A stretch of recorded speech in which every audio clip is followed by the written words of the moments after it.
Hi friends, ఈరోజు మామగారిని వృద్ధాశ్రమంలో వదలడానికి వెళ్ళిన కోడలు అక్కడ ఏమి చూసింది కథనం గురించి తెలుసుకుందాం. కొడుకు కోడలితో రోజూ జరిగే గొడవలతో విసిగిపోయిన రామ్మూర్తి గారు తన గదిలోకి వెళ్ళి తన బ్యాగు సర్దడం ప్రారంభించాడు. అతని బట్టలు సర్దుకున్నాడు మరియు బాధాకరమైన హృదయంతో అతని భార్య ఫోటోని అందుకుని, మన ఒక్కగానొక్క కొడుకుని ఎంత ముద్దుగా పెంచుకున్నాము అని కన్నీళ్ల పర్యంతమయ్యాడు. కానీ ఇలా ఆలోచించడం ప్రారంభించాడు. బలహీనంగా ఉండాల్సిన సమయం కాదు అని కన్నీళ్లతో బ్యాగులో భార్య ఫోటో పెట్టుకొని వృద్ధాశ్రమంలో ఉంటున్న తన స్నేహితుల్లో ఒకరికి ఫోన్ చేసి తను కూడా వృద్ధాశ్రమంలో ఉండాలనుకుంటున్నాను అని చెప్పాడు. అంతా విని తన స్నేహితుడు సుబ్బరాజు ఏమీ మాట్లాడలేక మౌనంగా ఉండిపోయారు. కొడుకు కోడలు రోజువారీ గొడవలతో విసిగిపోయాను, 1 గంటలో నీ దగ్గర ఉంటాను అని రామ్మూర్తి గారు చెప్పారు. అతను తన ఇంటి నుండి బ్యాగుతో బయలుదేరినప్పుడు కొడుకు కోడలు వారి గదిలోనే ఉన్నారు. వారు కూర్చుని టీ ఆస్వాదిస్తున్నారు. కానీ వారిద్దరూ ఎవరు కూడా ఎక్కడికి వెళ్తున్నారని కానీ ఆపడానికి కానీ ప్రయత్నించలేదు. విసిగిపోయిన రామ్మూర్తి గారు వృద్ధాశ్రమానికి చేరుకున్నాడు. తక్కువ కాలంలోనే అతనికి వృద్ధాప్య ఆశ్రమంలో చాలామంది స్నేహితులయ్యారు. అతను తన యోగక్షేమాలను అందరితో పంచుకుంటూ అందరితో కలిసి రోజు ఉదయాన్నే వ్యాయామం కూడా చేసేవారు. క్రమంగా రామ్మూర్తి గారు ఇంట్లో కంటే ఆశ్రమంలోనే సంతోషంగా ఉండేవాడు. అందరూ ఒకటిగా కలిసి భోజనం చేసేవాళ్ళు. రోజు భార్య ఫోటోతో మాట్లాడేవాడు. నువ్వు నన్ను వదిలేసి వెళ్ళిపోయావు. ఎవరి కోసమైతే ఒకప్పుడు నా చెమటను నీళ్ళలా చిందించానో ఆ కొడుకు కూడా నన్ను ఆదుకోలేదు. ఒకరోజు రామ్మూర్తి గారు వృద్ధాశ్రమం ప్రాంగణంలో తిరుగుతూ ఉండగా ఆశ్రమం బయట కారు ఆగినప్పుడు అందరూ కారు వైపు చూడటం మొదలుపెట్టారు. ఆ రోజు మళ్ళీ ఎవరో వృద్ధులు మన మధ్యకు వచ్చారు. పిల్లలను ఎంత శ్రద్ధగా పెంచి వృద్ధి చేసిన తల్లి తండ్రి ఇలాంటి రోజు చూడవలసి వస్తుంది అనుకున్నారు అందరూ. ముందుగా కారు నుంచి కొడుకు దిగాడు. అతని వెనక ఒక మహిళ, బహుశా ఆమె అతని తల్లి కావచ్చు, కొడుకు చేయి పట్టుకొని బయటకు వచ్చింది. ఆ స్త్రీకి దాదాపు 65 ఏళ్ళు ఉండొచ్చు. చీర కొంగు తలపై ఉండడం వల్ల ఆమె ముఖం సరిగ్గా కనిపించటం లేదు. కాసేపటికి దాదాపు 30-35 ఏళ్ల వయసున్న మరో మహిళ బయటకు వచ్చింది. చేతిలో బ్యాగుని తీసుకుంది. ఆ మహిళ దానిని వృద్ధురాలు చేతిలో పెట్టి ఆ తర్వాత ఆమెతో ఏదో చెప్పడం ప్రారంభించింది. ఆ వృద్ధురాలు మౌనంగా ఆ మహిళ చెప్పేది వింటూ నిలబడింది. కొడుకు కోడలు కావచ్చు తిరిగి వెళ్ళిపోయారు. ఆ వృద్ధురాలు వృద్ధాశ్రమం బయట కొంతసేపు ఉండి అలా నిలబడి కన్నీళ్లు పెట్టుకుంది. బరువెక్కిన హృదయంతో వృద్ధాశ్రమంలోకి వచ్చింది. రామ్మూర్తి గారు ఆవిడ వైపు చూసి ఎక్కడో చూసిన ముఖం అనుకున్నారు. కానీ ఆవిడ కొంగు తల మీద ఉండటం వల్ల గుర్తుపట్టడం కష్టమైంది అతనికి. ఆవిడ ఎవరితోనూ ఏమీ మాట్లాడకుండా మహిళా విభాగం వైపు వెళ్ళింది. కానీ రామ్మూర్తి గారికి ఆవిడ తెలిసిన ఆవిడలా అనిపించింది. ఒకరోజు ఉదయం స్నేహితులతో వాకింగ్కి వెళ్ళాడు రామ్మూర్తి. గార్డెనింగ్ చేస్తున్న ఆ మహిళ తల మీద ఉన్న కొంగు గాలి వలన కిందకి జారి ముఖం కనబడింది. ఆ స్త్రీ ముఖం చూడగానే రామ్మూర్తి గారి కాళ్ళ కింద నేల జారిపోయింది. అతని మనసులో ఎన్ని ప్రశ్నలో. ఈవిడ ఎందుకు ఇక్కడ ఉంది? కొడుకు కోడలతో సంతోషంగా ఉండేది కదా. అదే సమయంలో అతని స్నేహితుడు అతని దగ్గరికి వచ్చి, భోజనం చేసే సమయమైంది, ఎక్కడ తిరుగుతున్నావు? ఉదయం నుంచి చూస్తున్నా, ఏమి ఆలోచిస్తున్నావు అన్నాడు. అప్పుడు రామ్మూర్తి గారు 2 రోజుల క్రితం ఆశ్రమానికి వచ్చిన మహిళ నాకు తెలుసు, కానీ ఆవిడ ఏ పరిస్థితుల్లో ఇక్కడికి వచ్చిందా అని ఆలోచిస్తున్నాను అన్నాడు. ఓ ఆవిడ గురించా? ఆ మహిళ ఈరోజు భోజనం చేయడానికి రాలేదు.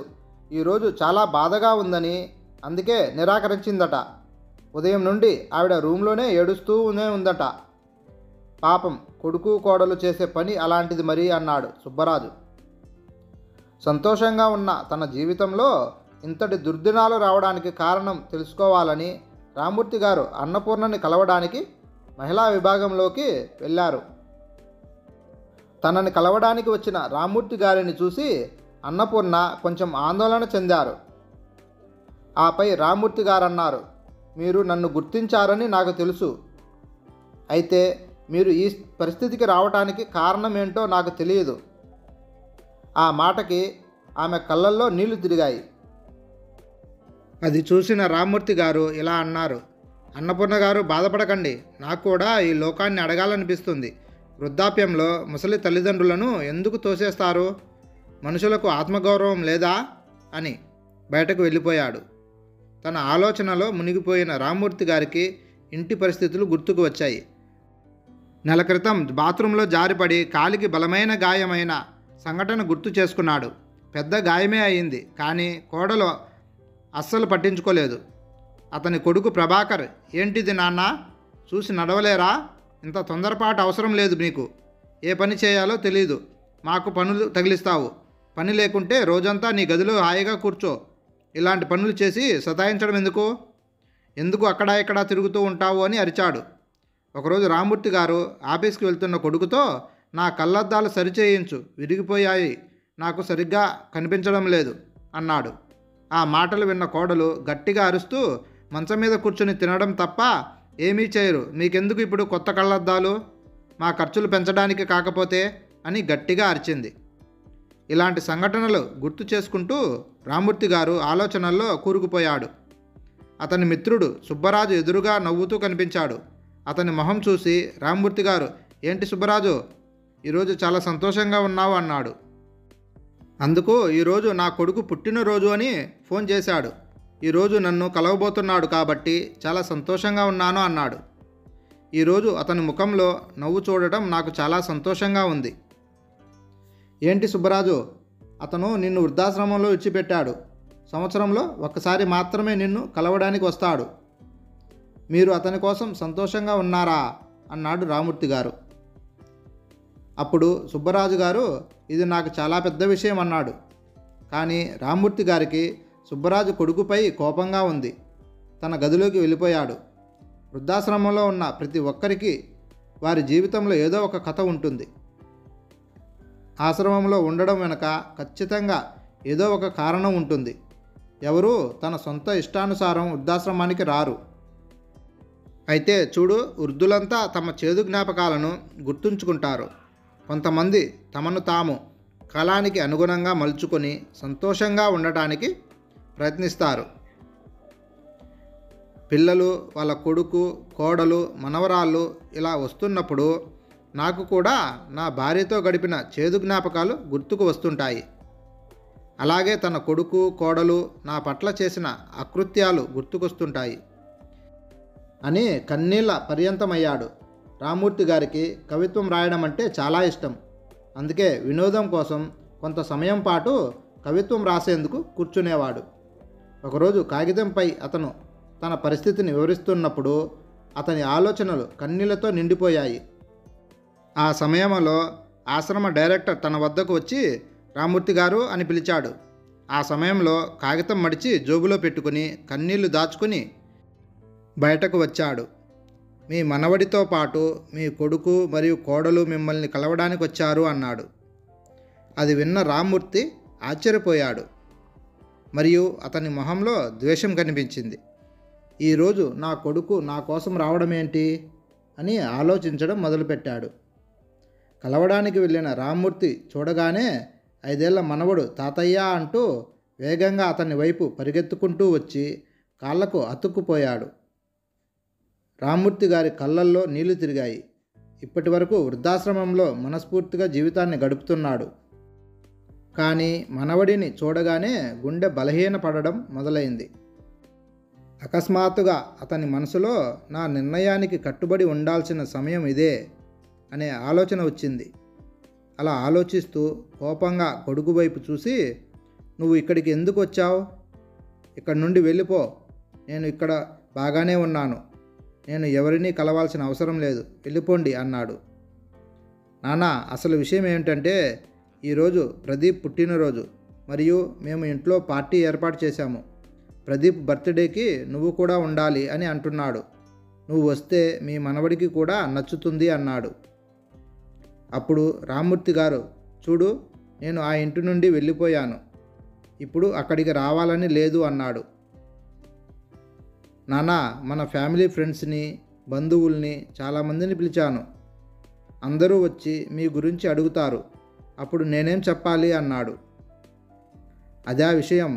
ఈరోజు మీరు మీ అబ్బాయి పుట్టినరోజుకి నన్ను పిలవడానికి కాదు, మీ పరువు కాపాడుకోవడానికి వచ్చారు. బంధువులందరూ వచ్చినప్పుడు మీ నాన్న ఎక్కడా అని అడుగుతారు. అప్పుడు మీరు ఏమని సమాధానం చెప్తారు? అందుకే నన్ను పిలుస్తున్నారు అన్నాడు. ఇక్కడ వచ్చినప్పటి నుంచి బ్రతికున్నానా లేక చచ్చిపోయానా అని ఫోన్ చేసి నా యోగక్షేమాలు ఆరా తీయాలని నీకు అనిపించలేదు. అలాగే నేను ఇల్లు వదిలి వృద్ధాశ్రమానికి ఎందుకు వెళ్ళానని కూడా మీరు అడగలేదు. ఈరోజు నువ్వు కావాలంటూ నన్ను తీసుకెళ్ళడానికి ముకులిత హస్తాలతో వచ్చావు. నేను రాను, ఇక ఇది నా ఇల్లు అంటూ రామూర్తి గారు తన గది వైపు వెళ్ళడం మొదలుపెట్టారు. అప్పుడు కొడుకు కోడలు ఇద్దరూ తమలో తాము ఒక ప్లాన్ వేసుకున్నారు. ఇలా నాన్న ఒప్పుకోడు, ఏదో ఒకటి చేయాలి, లేకపోతే బంధుమిత్రులు మనల్ని అసహించుకుంటారు అని కన్నీళ్లు పెట్టుకుని ఇద్దరు రామూర్తి దగ్గరకు వెళ్ళారు. నాన్న, దయచేసి నన్ను క్షమించండి. ఇది మీ మనవడి పుట్టినరోజు. మీ మనవడి ఆనందంలో ఈ గొడవంతా ఎందుకని మీకు అనిపించలేదా అన్నాడు. తాతయ్య, మనం చాలా సరదాగా ఉందామన్నాడు మనవడు. మనవడి మాటలు విని రామూర్తి గారు అంగీకరించాడు. మరియు తర్వాత చెప్పాడు, కానీ నేను ఒక షరతు మీద వస్తాను. అదేంటంటే ప్రదీప్ పుట్టినరోజు అయిపోగానే నేను వెంటనే తిరిగి వృద్ధాశ్రమానికి వచ్చేయాలి. అందుకు మీరిద్దరూ ప్రదీప్తో కలిసి నన్ను వృద్ధాశ్రమానికి డ్రాప్ చేయాలి అన్నాడు. దానికి కొడుకు కోడలు అంగీకరించారు. పుట్టినరోజు ఘనంగా జరుపుకున్నారు. అందరూ కలిసి చాలామంది వచ్చారు. కానీ రామూర్తి గారు ఎవరికీ ఏమీ చెప్పలేదు. నవ్వుతూ ఎంజాయ్ చేశాడు. కానీ రేపు తన కొడుకు కోడలికి వృద్ధాశ్రమం దగ్గర వదలడానికి వచ్చినప్పుడు సర్ప్రైజ్ చేయబోతున్నానని మనసులో ఏవేవో ఆలోచనలు వస్తూనే ఉన్నాయి. పార్టీ ముగిసేసరికి రాత్రి పొద్దుపోయింది. రామూర్తి గారు ఆ రోజు ఇంట్లోనే ఉన్నాడు. తన గదిలో పడుకోవడానికి వెళ్ళగానే భార్య జ్ఞాపకాలలో ఎప్పుడు నిద్రలోకి జారుకున్నాడో తెలియదు. ఉదయం లేచి చూసేసరికి కొడుకు కోడలు ఇద్దరూ రెడీగా నిల్చున్నారు. బయటికి రాగానే, నాన్న సిద్ధంగా ఉండు, నిన్ను తిరిగి వృద్ధాశ్రమంలో వదిలేస్తాము అన్నాడు కొడుకు. అతను కూడా త్వరగా స్నానం చేసి సిద్ధంగా ఉన్నాడు. వృద్ధాప్య ఆశ్రమానికి వెళ్ళడానికి కారులో కూర్చోవడం ప్రారంభించాడు. అతను తన మనసులో ఆలోచించడం ప్రారంభించాడు. ఇలా నేను మీకు ఇస్తున్న సర్ప్రైజ్ చూసిన తర్వాత ఇద్దరికీ వృద్ధాశ్రమం అంటే వణుకు పుడుతుంది అని అనుకుంటూ కారులో కూర్చున్నాడు. తన ఇంటి వైపు చూస్తూ, పర్వాలేదు, మన మనసు ఉన్న చోటే మనం ఉండిపోవాలి. ఇక్కడ నా కొడుకు మరియు నా కోడలు నన్ను బయటికి విసిరేయడానికి తొందరపడుతున్నారు. నేను ఉండిపోయినా నేనేం చేస్తాను అని అనుకుంటూ ఉండగా కారు వృద్ధాశ్రమం ముందు ఆగగానే కొడుకు కోడలు మనవడు కన్నీళ్లతో కారు దిగి బయట నిలబడ్డారు. రామూర్తి గారు కూడా కారు దిగి లోపలికి వెళ్ళడం మొదలుపెట్టాడు. వెళుతూ ఆగి వెనక్కి తిరిగి కొడుకు కోడలిని పిలిచాడు. ఇద్దరూ తమ కారులో కూర్చోబోతుండగా రామూర్తి గారి గొంతు విని ఆగిపోయారు. ఒక్క క్షణం ఆగండి, నాతో పాటు రండి, మీకు ఒకరిని పరిచయం చేయాలనుకున్నాను అన్నాడు. అతని కొడుకు కోడలు అతని వెంట వృద్ధాశ్రమం లోపలికి వెళ్ళారు. రామూర్తి గారు ప్రాంగణం వద్ద పనిచేస్తున్న వ్యక్తిని అన్నపూర్ణమ్మ గారిని పిలవమని చెప్పాడు.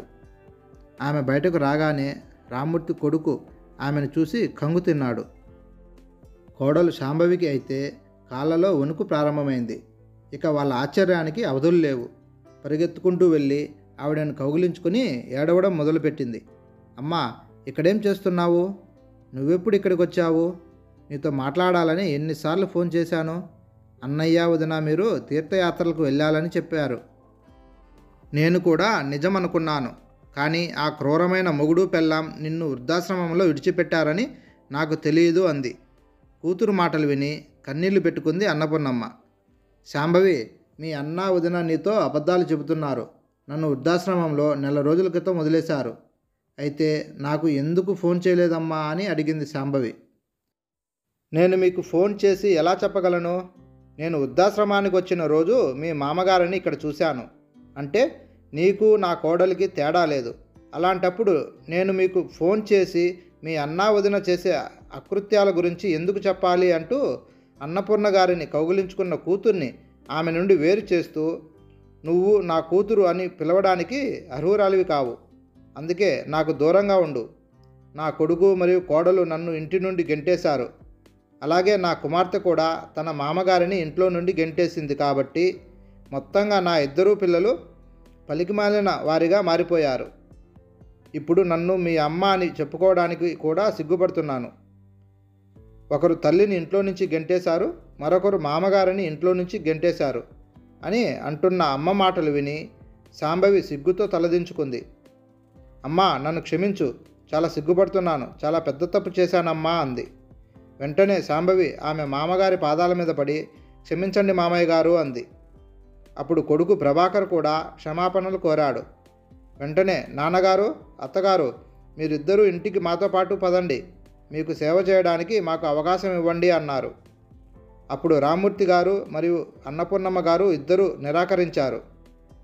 మా జీవితాలలో ఒకసారి మోసపోయాం, ఇప్పుడు ఇంకోసారి మోసపోయే ఓపిక ఈ వయసుకు లేదు అంటూ రామ్మూర్తి గారు మరియు అన్నపూర్ణమ్మ గారు తమ తమ గదుల్లోకి వెళ్ళిపోయారు.